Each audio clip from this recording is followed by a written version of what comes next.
Kumuha mo yun. Ang pinagbasayan mo namin dyan ay yung kung ilan ang windows.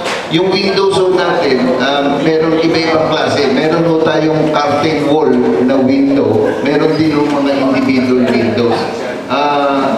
Pero yung quantity ho, doon rin namin binasi yung kung ilang square meter ho yung blinds na kailangan para makover ho yung mga windows na yun.